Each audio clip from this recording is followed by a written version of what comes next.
साप्ताहिक श्रद्धांजलि समारोह कार्यक्रम में आज युग पुरुष ब्रह्मलीन महंत दिग्विजयनाथ जी महाराज की 53वीं पुण्यतिथि का पावन आयोजन है। इस अवसर पर गोरक्षपीठ में और गोरक्षपीठ से संचालित विभिन्न संस्थाओं में इस प्रकार का आयोजन श्रद्धांजलि समारोह के रूप में आयोजित हो रहे हैं।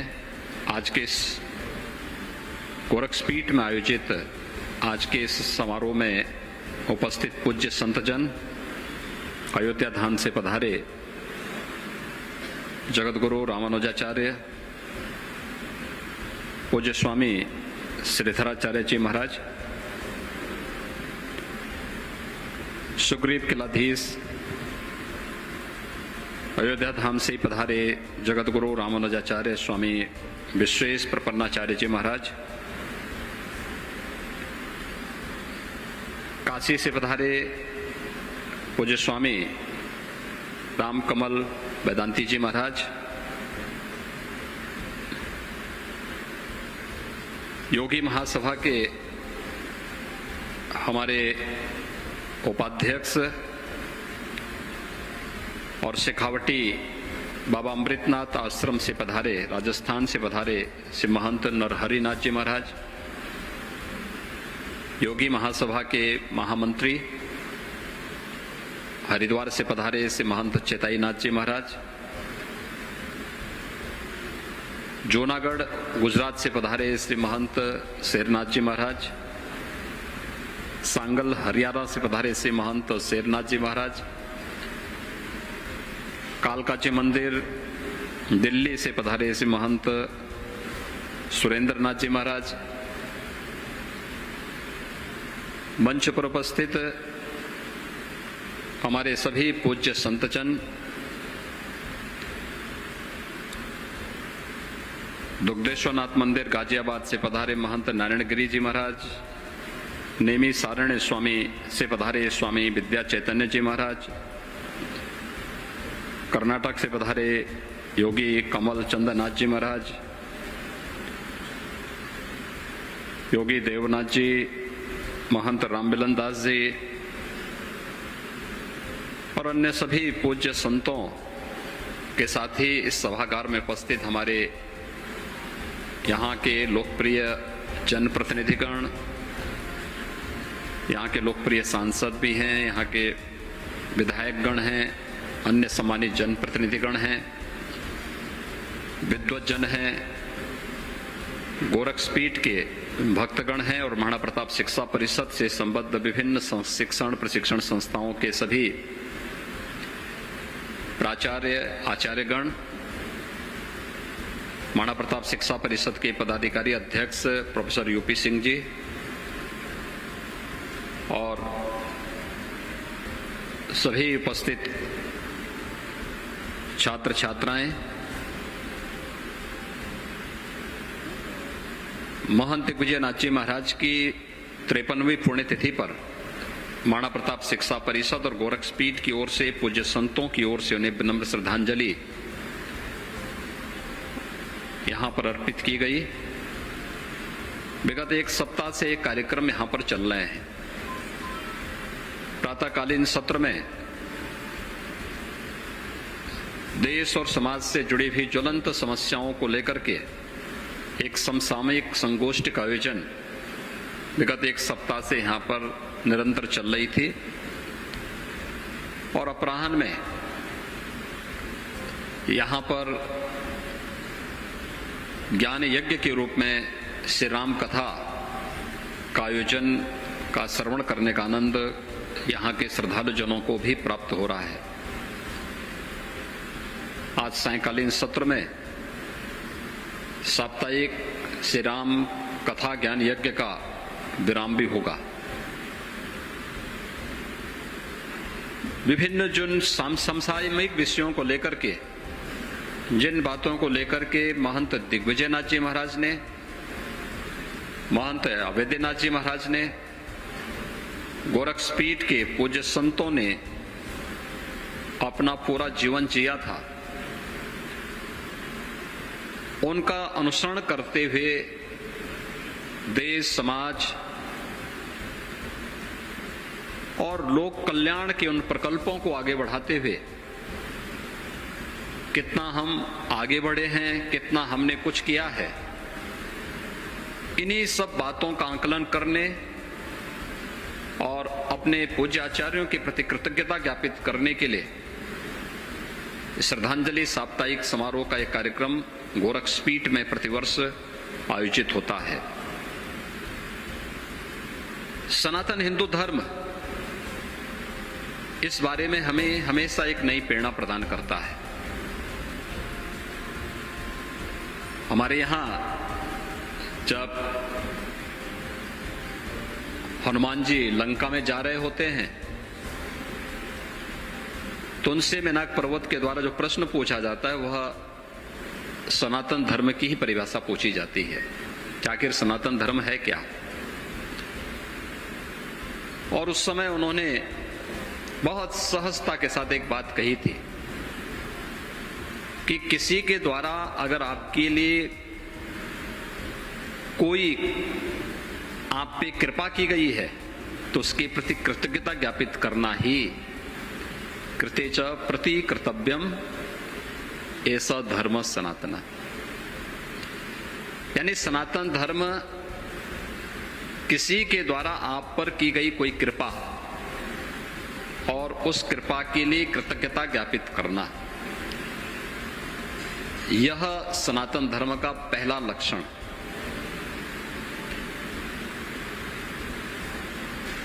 और मुझे लगता है इस बात को प्रत्येक सनातन धर्मावलंबी बहुत अच्छी तरीके से जानता है, समझता है। कोई जीव, कोई जंतु इस सृष्टि चक्र का, क्योंकि जीवन चक्र केवल मनुष्य से नहीं चलता है,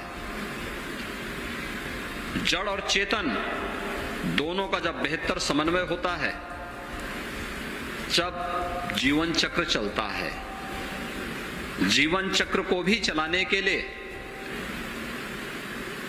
यहां पर वनस्पतियां भी हैं, हर जीव जंतु भी है, इन सब के महत्व को भी सनातन धर्म ने स्वीकार किया है।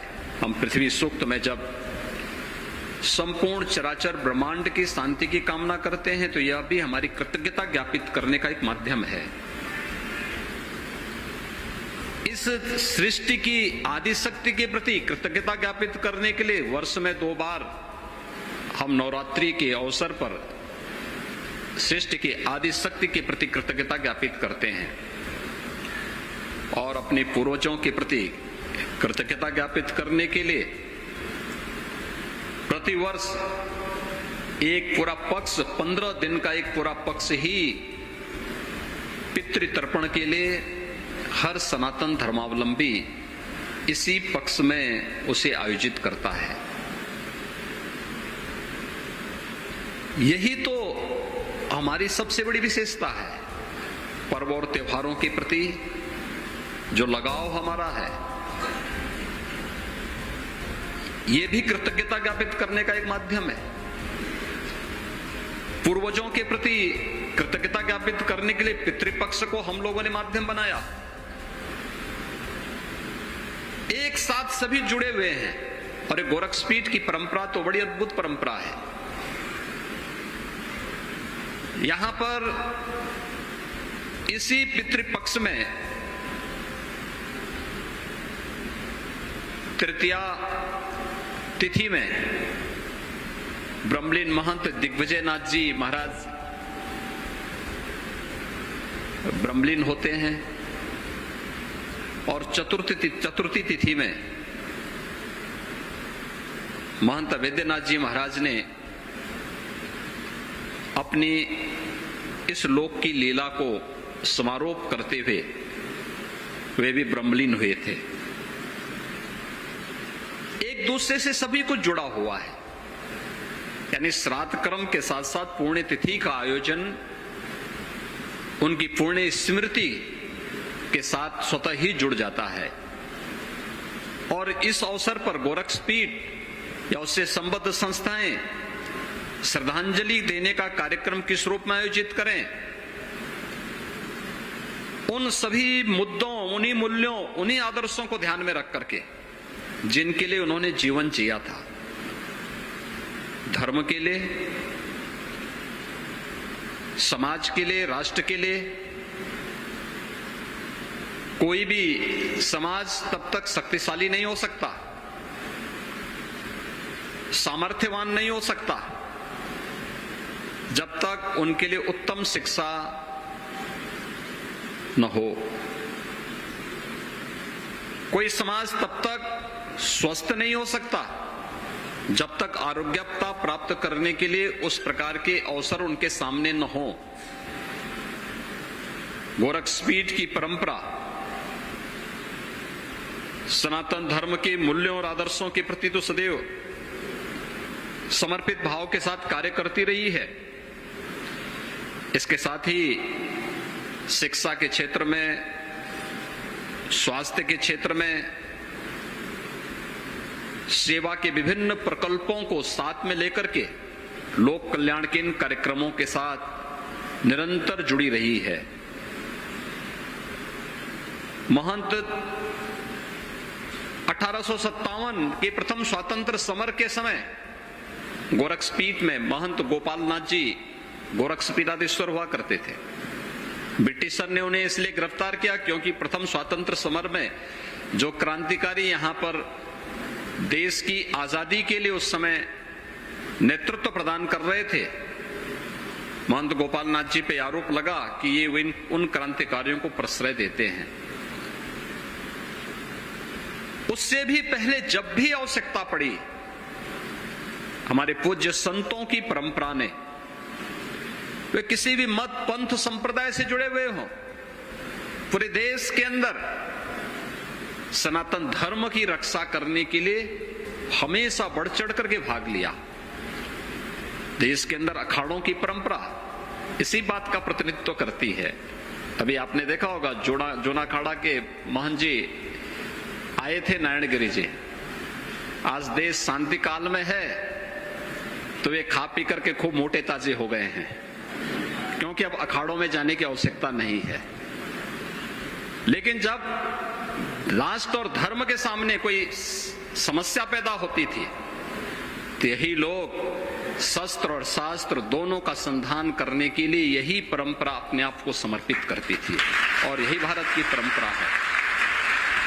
बेहतर समन्वय कैसे होना है, यह भारत की संतों की परंपरा सदैव प्रत्येक भारतवासी को इस बात की प्रेरणा देती रही है। आज से नहीं, हजारों वर्षों की विरासत है। नैमिषारण्य से स्वामी विद्या चैतन्य जी यहां आए हैं। स्वामी विद्या चैतन्य जी, नैमिषारण्य भारत की वैदिक परंपरा को पूरा लिपिबद्ध करने की जो धरती है वह है नैमिषारण्य। नैमिषारण्य में आज की पीढ़ी भूलती जा रही है, लेकिन इन परंपराओं को पुनर्स्थापित करना, ज्ञान की उस परंपरा के साथ जुड़ना,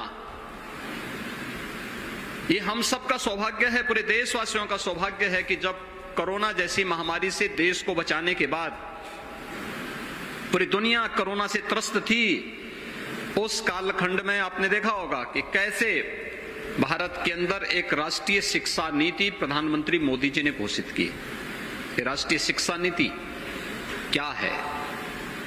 राष्ट्रीय शिक्षा नीति हमें सैद्धांतिक और व्यावहारिक ज्ञान के साथ साथ तकनीकी ज्ञान में सक्षम बनाने के लिए वर्तमान पीढ़ी को आगे बढ़ाने का एक बहुत अच्छा व्यावहारिक माध्यम बनने जा रही है। जो वास्तव में पहले गुरुकुल की परंपरा थी, उसका आधुनिक स्वरूप राष्ट्रीय शिक्षा नीति के रूप में आज देश के सामने आने जा रही है। और इस दिशा से हर शिक्षण संस्थाओं को इस दिशा में आगे बढ़ना। हम फेल क्यों हुए? बहुत सारे मामलों में क्यों हमारी ट्रेडिशनल जो चिकित्सा पद्धति है ये क्यों पिछड़ गई? आयुर्वेद क्यों पिछड़ गया? आयुर्वेद की ताकत को कोरोना कालखंड में पूरी दुनिया ने स्वीकारा, आयुष की ताकत को सबने स्वीकारा। 21 जून की तिथि विश्व योग दिवस के रूप में प्रधानमंत्री मोदी जी के कारण वैश्विक मंच पर मान्यता प्राप्त होती है। आज देखते ही देखते दुनिया के 250 देश योग के साथ जुड़ते हुए दिखाई देते हैं। यह है भारत का गौरव। कुंभ हजारों वर्षों से होता था। लोग कुंभ का मतलब मानते थे भगदड़, अव्यवस्था, अराजकता, अव्यवस्था, गंदगी। लेकिन 2019 में कुंभ ने एक नया मानक तय किया। स्वच्छता, सुव्यवस्था और सुरक्षा का जो एक नया मानक गढ़ा, उसने दुनिया के सामने कुंभ की एक नई तस्वीर प्रस्तुत की और वैश्विक मंच पर भारत के कुंभ की परंपरा को मानवता की अमूर्त सांस्कृतिक धरोहर के रूप में उसको मान्यता प्राप्त होती है। ऐसे ही उन कार्यक्रमों को हम कैसे आगे बढ़ा सकते हैं? हमारी कमी क्या? हमारी कमी है हम अपने आसपास घटित होने वाली घटना का मूल्यांकन करने का प्रयास नहीं करते। हर एक चीज को अपनी बुद्धि और सामर्थ्य से कमतर आंकने का जो हमारा प्रयास होता है वही हमें फेल कर देता है। अपनी सफलता को हम स्वयं की सफलता मान लेते हैं, स्वयं का पुरुषार्थ मान लेते हैं। व्यक्ति की सफलता हो या संस्था की सफलता, वह किसी एक व्यक्ति की नहीं होती है, एक सामूहिकता का प्रयास होता है। एक भवन तब बनता है केवल इंजीनियर के द्वारा नक्शा देने से, आर्किटेक्ट के द्वारा उस प्रकार की वास्तु देने से इमारत नहीं बन सकती, या मटेरियल इकट्ठा कर देने से भी इमारत नहीं बन सकती, या केवल राजमिस्त्री आप खड़ा कर देंगे तब भी इमारत नहीं बन सकती है। इन सब का जब सामूहिक प्रयास होगा, सब मिलेंगे, तब भव्य इमारत खड़ी होती है। और वो भव्य इमारत ही सफलता कि जिस कहानी को कहता है, भले इस श्रेय कोई एक व्यक्ति ले ले, लेकिन उस श्रेय के पीछे पूरी टीम होती है, एक एक व्यक्ति का योगदान होता है। भवन का निर्माण होने पर पानी डालने वाला भी उसका उतना ही हिस्सेदार होता है, क्योंकि सेतु बंध के निर्माण में गिलहरी का भी उतना ही महत्व था जितना बड़े बड़े बंदर और भालुओं का था, जिन्होंने सेतु बंध के लिए बड़ी बड़ी शिलाएं ला करके वहां पर सेतु बंध के निर्माण में अपना योगदान दिया था। ऐसे ही हम लोग हमेशा उसको नजरअंदाज करने का प्रयास करते हैं और हम क्या करते हैं, डाटा कलेक्शन नहीं कर पाते। ये हमारी एक सबसे बड़ी बुराई है। हमारे पास कोई डाटा कलेक्शन नहीं होता। ये डाटा कलेक्शन हर एक स्तर पर हो सकता है। विद्यार्थियों के स्तर पर हो सकता है, समय के स्तर पर हो सकता है, पाठ्यक्रम के स्तर पर हो सकता है, या किसी भी अन्य स्तर पर हो सकता है। हर एक कार्य का अपना महत्व होता है और संस्थाओं को इस बारे में उस चिंतन को आगे बढ़ाने की आवश्यकता है, उस दिशा में नए प्रयास को आगे बढ़ाने की आवश्यकता है। राष्ट्रीय शिक्षा नीति उस व्यावहारिक स्वरूप के साथ आपको जोड़ने का प्रयास कर रही है। आज के इस अवसर पर जब हम लोग ब्रह्मलीन महंत दिग्विजयनाथ जी की 53वीं पुण्यतिथि के अवसर पर उन्हें स्मरण कर रहे हैं, आप सोचिए 53 वर्ष पहले उनका शरीर शांत हुआ था, लेकिन गोरक्षपीठ ने कोई वर्ष ऐसा नहीं जब ब्रह्मलीन महंत दिग्विजयनाथ जी के प्रति कृतज्ञता ज्ञापित करने के लिए इस प्रकार के साप्ताहिक समारोह के आयोजन न हुए हैं। विगत 53 वर्षों से परंपराएं यहां चली आ रही हैं। योगीराज बाबा गंभीरनाथ जी की हम लोगों ने 2017 में पुण्यतिथि का साप्ताहिक पुण्यतिथि का शताब्दी महोत्सव का आयोजन यहां पर संपन्न किया था। महंत दिग्विजयनाथ जी महाराज के प्रति योगीराज बाबा गंभीरनाथ जी की पुण्यतिथि के कार्यक्रम यहां पर होते थे। एक क्रम बना, ये निरंतरता चली और उसी निरंतरता को आगे बढ़ाते हुए आज यहां पर हम हैं। और आपने देखा होगा एक सप्ताह यहां पर अलग अलग मुद्दों को लेकर के, आज की ज्वलंत समस्या को लेकर, धार्मिक संस्थाओं का, सामाजिक संस्थाओं का, शैक्षणिक संस्थाओं का इन मुद्दों के साथ किस प्रकार से जुड़ा हो सकता है, समाज और राष्ट्र के प्रवर्तमान अभियान में हमारी क्या भूमिका हो सकती है, इन पर विद्वानों के, पूज्य संतों के वचनों को आपको सुनने का अवसर प्राप्त हुआ होगा। और इसीलिए हर एक दिन महाराणा प्रताप शिक्षा परिषद की कोई अलग संस्था आकर के उन कार्यक्रमों के साथ जुड़ती है। ये संगोष्ठी उन संस्थाओं में भी होती है, उन संस्थाओं में भी अलग अलग कार्यक्रम के तहत ये सभी आयोजन होते हैं, और यही तो है कृतज्ञता ज्ञापित करने का एक माध्यम जिसमें हम प्रत्यक्ष सहभागी बन रहे हैं कि अगर महंत दिग्विजयनाथ जी महाराज ने गोरक्षपीठ का ये स्वरूप दिया, उन्होंने महाराणा प्रताप शिक्षा परिषद की स्थापना करने में अपनी महती भूमिका का निर्वहन किया, तो आज उनकी प्रति कृतज्ञता ज्ञापित करते हुए गोरक्षपीठ और महाराणा प्रताप शिक्षा परिषद उनकी पुण्य स्मृति को प्रतिवर्ष इसी उत्साह और उमंग के साथ आयोजित करते हुए उनके प्रति कृतज्ञता ज्ञापित करती है। महाराणा प्रताप शिक्षा परिषद के उस अभियान को मेरे पूज्य गुरुदेव महंत विद्यानाथ जी महाराज ने आगे बढ़ाया। कल उनकी पुण्यतिथि कल पड़ेगी और गोरक्षपीठ की अद्भुत परंपरा इसी रूप में आगे बढ़ती है। मैं आज के इस अवसर पर युग पुरुष ब्रह्मलीन महंत दिग्विजयनाथ जी महाराज की 53वीं पुण्यतिथि के अवसर पर साप्ताहिक कार्यक्रम के जो आयोजन यहाँ पर हुए हैं, इन आयोजनों के साथ जिन विद्वानों ने जुड़ करके यहाँ पर अपने महत्वपूर्ण सुझाव दे, पूज्य संतों के प्रवचन को सुनने का अवसर प्राप्त हुआ है, उन सब के प्रति मैं हृदय से धन्यवाद ज्ञापित करता हूँ। युग पुरुष ब्रह्मलीन महंत दिग्विजयनाथ जी महाराज को उनकी 53वीं पुण्यतिथि के अवसर पर विनम्र श्रद्धांजलि अर्पित करते हुए, उनको कोटि कोटि नमन करते हुए, आप सभी को कितनी तन्मयता के साथ अनुशासित तरीके से आप सब ने यहाँ पर विभिन्न संस्थाओं का, हम चाहते थे सभी संस्थाएं अपनी बातों को कहें, यद्यपि ये कार्यक्रम उन संस्थाओं में भी आयोजित हो रहे हैं, लेकिन गोरक्षपीठ के इस प्रांगण में भी सभी संस्थाएं अपना करें। लेकिन बहुत लंबी सूची थी, लगभग इस समय 43-44 संस्थाएं हैं, और 43-44 संस्थाओं का मतलब अगर 3 मिनट भी एक संस्था लेती तो बहुत समय लग जाता है। पूज्य संतों का आशीर्वाद और उनके स्तर पर भी यहाँ पर कुछ वचनों को सुनने का आनंद प्राप्त होता, यह भी हम सब ने आज के इस अवसर पर यहाँ पर देखा है। मैं इस अवसर पर एक बार फिर से सभी संस्थाएं अपने संस्थापकों की भावनाओं के अनुरूप अपने आप को युगानुकूल और देशानुकूल बनाने का भरसक प्रयास कर रही हैं, और देश और समाज के प्रति अपने उन जिम्मेदारियों का कुशलतापूर्वक निर्वहन करने में योगदान दे रही हैं। ये हमारे लिए आत्मिक संतुष्टि का विषय है। इसमें और भी कुछ जहां भी अच्छा हो उसे अंगीकार करने की दिशा में हमें आगे बढ़ने की आवश्यकता है।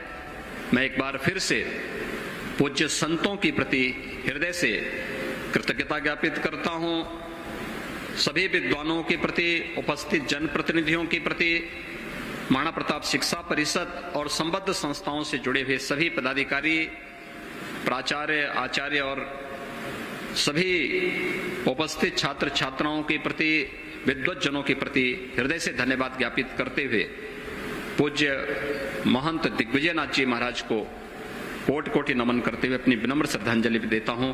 ओम शांति।